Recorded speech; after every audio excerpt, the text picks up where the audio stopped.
Hello students, आज हम start करने जा रहे हैं अपना chapter number 9 that is some applications of trigonometry. तो अभी तक हमने जो ट्रिग्नोमेट्री थी उसमें पढ़ा हुआ था। कई बच्चों का यही क्वेश्चन आता है कि सर ट्रिग्नोमेट्री कर तो ली, इसका यूज़ कहाँ पे होता है। ठीक है, तो वही चीज़ है अब इस चैप्टर में हम पढ़ेंगे सम एप्लीकेशन ऑफ ट्रिग्नोमेट्री में कि इस चीज़ का यूज़ कहाँ पे होगा, कि किन किन चीज़ों के लिए इस चीज़ का यूज़ हो रहा है। ठीक है, मान लो जैसे ये कोई पर्सन है, ये जो मैंने पर्सन बनाया हुआ है, ठीक है, ऐसे तो ये टेडी बियर ही लग रहा है, चलो कोई बात नहीं। ये मान लो कोई पर्सन है, ये देखो यहाँ पे कोई ऑब्जेक्ट है, मान लो किसी एरोप्लेन या किसी भी चीज़ को देख रहा है। जैसे आज तो एयरफोर्स डे है, मान लो एक एयरफोर्स राफेल फ्लाई कर रहा है, ये उसको देख रहा है।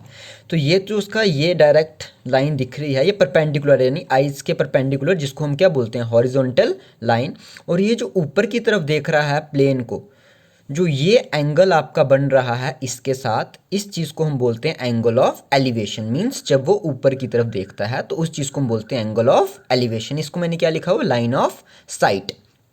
उसी तरह मान लो अगर आप अपने छत पे खड़े हो और कोई गाड़ी नीचे से जा रही है, अब आप ऊपर की तरफ थोड़ी देखोगे गाड़ी जब नीचे की तरफ जा रही है। आप अपने छत पे हो, रूफ टॉप पे हो, कि गाड़ी नीचे रोड की तरफ जा रही है, तो आपने छत से नीचे की तरफ देखा, ये आपकी लाइन ऑफ साइट आ गई। अब आप क्या बना रहे हो, एंगल ऑफ डिप्रेशन, और ये आपकी क्या है, हॉरिजॉन्टल लाइन। तो अब आप बोलोगे सर इसका क्या काम, angle of elevation, angle of depression.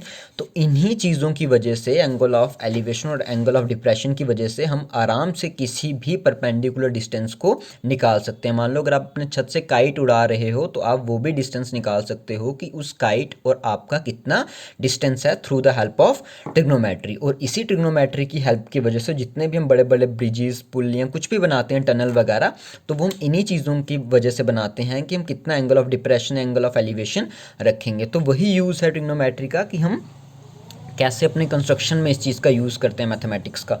तो अभी तक आपने जो किया था ट्रिग्नोमेट्री, उसमें हमने सिर्फ ये सीखा था कि ट्रिग्नोमेट्री होती क्या है। बट अब हम जो कर रहे हैं उसमें हमें ये पता लगेगा कि ट्रिग्नोमेट्री के अंदर कौन कौन सी चीज़ें आ रही हैं और हम किस तरह से इसका यूज़ करते हैं। ठीक है, तो ये तो जस्ट एक आपको सिर्फ सिखाना था कि angle of elevation, angle of depression, line of site वगैरह क्या होती है। अब हम क्वेश्चंस की तरफ मूव करते हैं।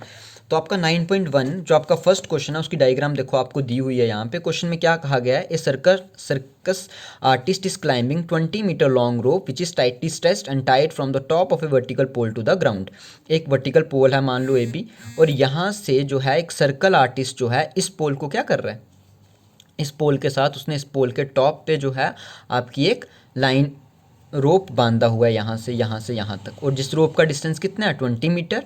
और ये आ गया यहाँ से पोल से यहाँ तक का डिस्टेंस जो हमें दिया नहीं है। उसने क्वेश्चन में पूछा है find the height of the pole if the angle made by the rope with the ground level is 30 degree. हमें हाइट निकालनी है, हमें किसकी वैल्यू निकालनी है, ए बी की। ठीक है, तो अब जैसे कि उसने क्वेश्चन में हमें दिया हुआ है, ये आ गई आपकी लाइन। ठीक है, थोड़ी सी टेढ़ी बन गई है, चलो ये ऐसे बना देते हैं। ठीक है, तो ये आ गया आपका ए बी, ये थोड़ा सा टेढ़ा पोल बन गया, लेकिन चलो आपको समझ आनी चाहिए बस। तो ये जो ए सी है, ये कितने मीटर दिया उसने, 20 मीटर। और ये एंगल आपको कितने डिग्री बोला हुआ, 30 डिग्री।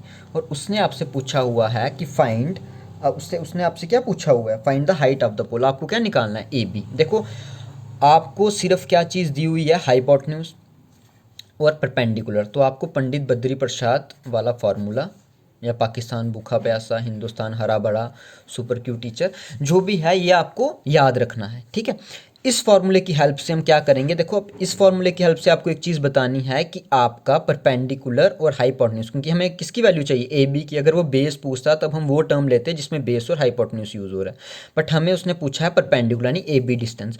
तो परपेंडिकुलर और हाइपोटेन्यूज के लिए कौन सी वाली टर्म यूज़ हो रही है, साइन की, है ना। साइन की टर्म में परपेंडिकुलर हाइपोटेन्यूज आता है। तो आप पहले यहाँ पे लिख दोगे, here A B is the height of pole, A C is equal to 20 metre. ठीक है, तो therefore A B upon A C किसके बराबर होगा, ये साइन 30 डिग्री के, क्योंकि हमें पता है ना साइन थीटा किसके बराबर होता है, परपेंडिकुलर अपॉन हाइपोटेन्यूज। तो ए बी, तो ए बी तो हमें पता नहीं है, बट हमें ए सी पता है। ए सी हमारा कितना है, 20, और साइन 30 डिग्री आप सबको पता है कितना होता है, 2। तो जब आप क्रॉस मल्टीप्लाई करोगे 20 अपॉन 2 आ जाएगा, और डिवाइड करने पे कितना आ गया, 10। तो आपका आंसर आ गया 10 मीटर। तो बहुत ही सिंपल क्वेश्चन था कि ए बी दिया हुआ है आपको, डिवाइड ए बी निकालना था आपको, ए सी दिया हुआ था, तो ए बी आपका आ गया 10 मीटर। तो होप सो ये क्वेश्चन आपको समझ आ गया होगा। आपका क्वेश्चन नंबर 1 जो बहुत ज़्यादा इजी था, इसी बेसिस पे हम आगे के क्वेश्चंस करेंगे, ठीक है। इसको अच्छे से उतार लो वीडियो पॉज करके, ठीक है, क्वेश्चन नंबर 1।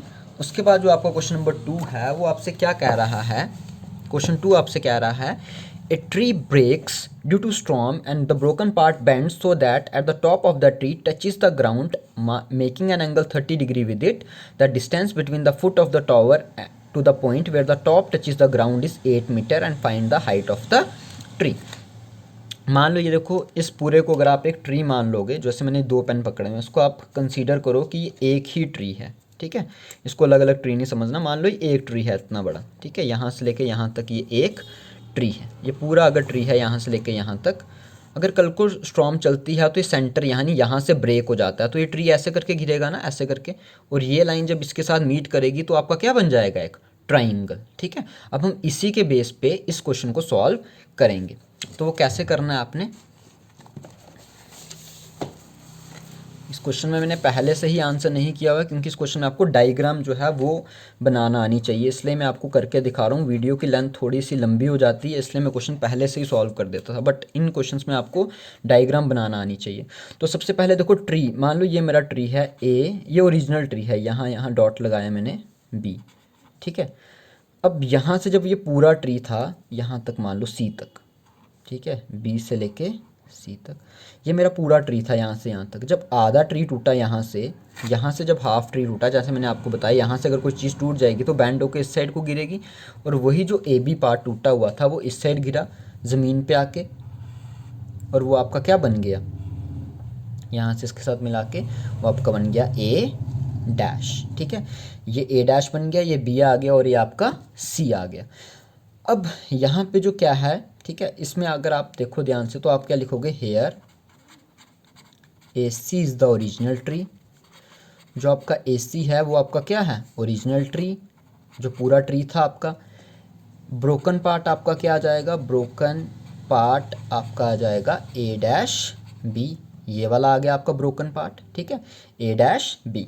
और उसने आपको क्वेश्चन में क्या दिया हुआ है, the distance between the foot of the tree to the point where the top touches the ground is 8 metre. जो डिस्टेंस है from the foot of the P, या आप ए सी बोल दो या आप ए डैश सी बोल दो, ठीक है। उसने बोला था the distance from where the foot of the tree to the point where the top touches the ground is 8 metre. Sorry, जो आपका ये ए सी है, ठीक है, जो आपकी टॉप जो ग्राउंड को टच कर रही है, यहाँ पे कर रही है ना, जब घिरेगा ये ऐसे इस डायरेक्शन में, तो ये और ये, तो ये डिस्टेंस उसने आपको दिया हुआ है कितना, 8 मीटर, यानी 8 मीटर। तो आप लिख दोगे देयरफॉर ए डैश सी कितना आ गया मेरा, 8 मीटर, ठीक है। तो ये देखो मैंने इस पेज पे बना दिया डायग्राम वापस से वही। उसने क्वेश्चन में पूछा हुआ था find the height of the tree, यानी हमसे पूरी ए डैश सी की वैल्यू पूछी है, ए डैश सी की वैल्यू क्या होगी। तो सबसे पहले हम देखो क्या करते हैं, ट्राइंगल ले लेते हैं, in triangle A dash B C, यहाँ पंडित बद्री प्रसाद वाला फॉर्मूला लिख दो जो आपको काम आएगा ही आएगा, अभी तक तो याद हो गया आपको। In triangle A dash B C, तो देयरफॉर जो आपका बी सी है, क्योंकि हमें ये चाहिए ना पहले इतनी सी हाइट, अगर हमने ए सी निकालना है तो अगर हमें बी सी पता होगा तो बी सी कैसे निकलेगा, बी सी जो है वो क्या आ जाएगा आपका परपेंडिकुलर, और ए डैश सी आपका क्या आ जाएगा, बेस अपॉन ए डैश सी, क्योंकि हमें ए डैश सी की वैल्यू पता है, जिस साइड की हमें वैल्यू पता है हम वो साइड ही उसी साइड का यूज़ करते हैं, क्योंकि मैं ए डैश बी का यूज़ नहीं कर सकता क्योंकि मुझे उसकी वैल्यू नहीं पता। तो ये रेशो आपको किसके बराबर हो जाएगा, tan 30 डिग्री के। तो B C upon A dash सी आपको पता है कितना, 8, और tan 30 डिग्री कितना होता है, 1/√3। तो बी सी आपका कितना आ जाएगा, 8/√3।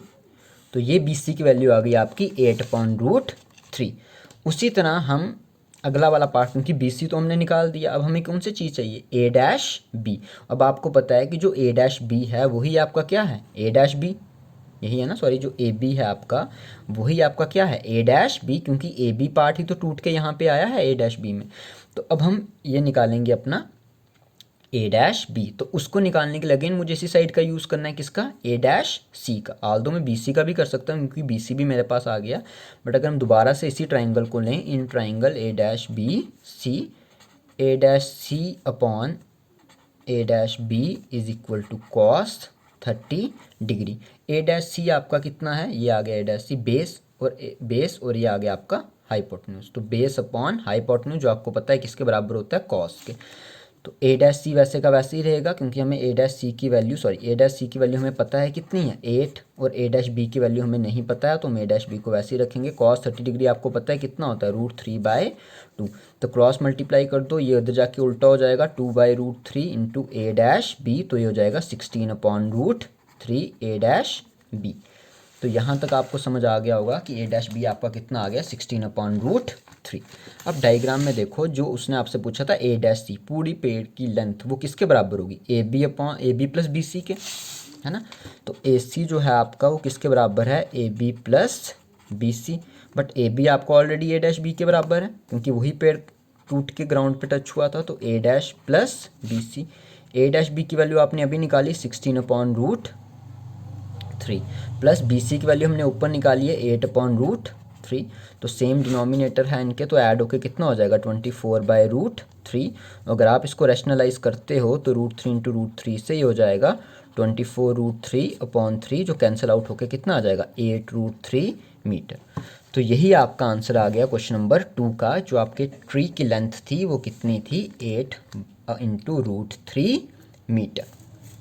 तो ये आपके थे फर्स्ट 2 क्वेश्चंस। अब हम चलते हैं अपने क्वेश्चन नंबर 3 की तरफ। तो क्वेश्चन नंबर 3 क्या बोल रहा है, एक कॉन्ट्रैक्टर है, उसने installs 2 slides for the children to play in a park. For the children below the age of 5 years, she prefer to have a slide whose top is a height of 1.5 metre. ये तो हमारे school वगैरह में भी होते हैं जो slider हैं, जिन पे आप स्लाइड करते हो। उसने बोला जो बच्चे 5 साल से छोटे हैं तो ऑब्वियसली उनकी हाइट कम रखी होगी स्लाइड की, तो उनकी हाइट कितनी रखी है, जो चिल्ड्रन 5 साल से छोटे हैं, फॉर स्मॉलर चिल्ड्रन, उनके लिए उसने उनकी हाइट रखी है 1.5 मीटर।